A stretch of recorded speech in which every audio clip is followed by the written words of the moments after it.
Hi, welcome to virtualsheetmusic.com. I'm Robert Estrin.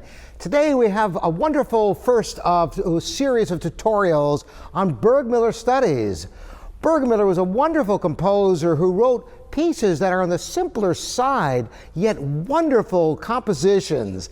I always encourage students, once they are beyond the very beginning level, rather than just work on etudes that are just exercises, you can explore some great music like these Burgmuller pieces. I'm going to start with the very first one. I'm going to go through the whole thing with you. This is sometimes called frankness. It's from the French, so you may see different titles for this first of his etudes. I'm going to play the whole piece for you with repeats and everything, so you get a sense of what the piece is about first. Then I'm going to go back and break it down and show you how to work out the various sections.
It's a little gem of a piece, isn't it? And the beautiful thing is that younger students and people new to the piano can enjoy such wonderful music.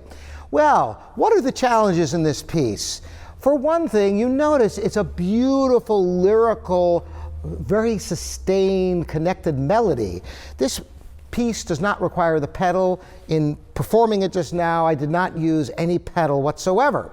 So to get the smoothness of the line requires a real legato. More than that, you want to be able to support the line with the weight of the arm, much like the breath, which I've talked about before. Other instruments, like the human voice, which is evocative in all instruments, has the breath, as do wind instruments. And of course, bowed instruments like a violin or a cello, you have the continuity of the bow, which is the analog to the breath. On the piano, we utilize the weight of the arm to get that same sense. So, for example, the beginning, you could play one big crescendo and decrescendo by gradually getting heavier and heavier with the arm. Now, how is this done?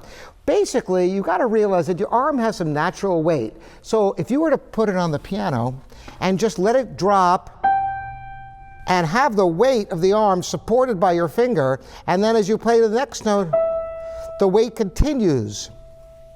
And that is the secret to getting a sustained, beautiful legato line on the piano, is to let the weight transfer from finger to finger. So for example, if you were to play that passage on your own arm, using the weight of the arm, or onto somebody else, they would feel a constant pressure, not just a poking at the beginning of notes. And this is critical, because if you were to calculate every note louder and louder and softer, you'll end up with a calculated performance. But listen to the sound that's possible by using the weight of the arm, getting heavier and heavier towards the middle and lighter towards the end of the phrase.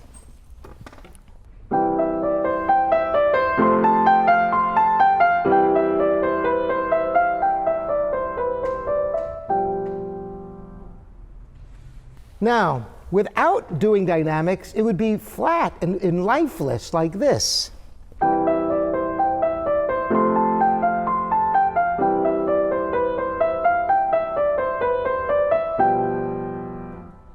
In contrast, once again, starting using the weight of the arm, which increases to the middle of the phrase and decreases at the end of the phrase.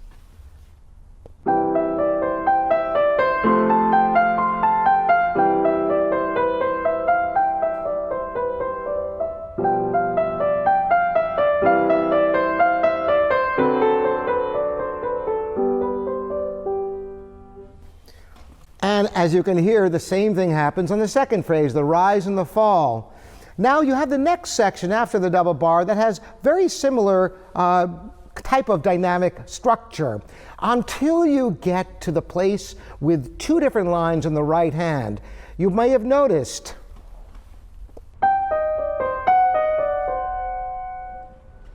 now this is actually almost could be written for two instruments on two different staves, because on the top you have the half notes and another voice.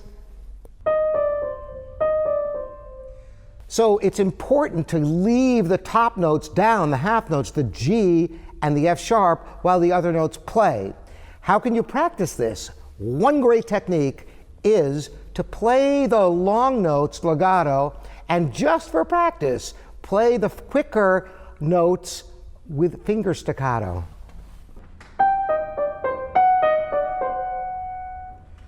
This assures that you're holding only the half notes, because there's a danger of two things can happen.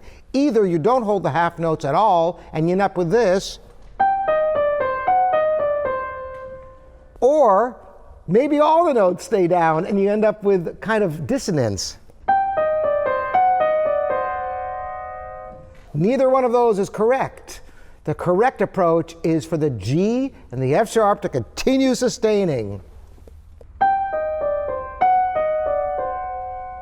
And that's why practicing with the different phrasing is going to identify in your hand the two lines from one another. And that is intrinsic not only to this piece, but a technique you can utilize in all of your music. These are just some pointers for you for this Burgmuller study. Look forward to more Burgmuller here at virtuosesheetmusic.com. Again, I am Robert Estrin. Thanks so much for joining me.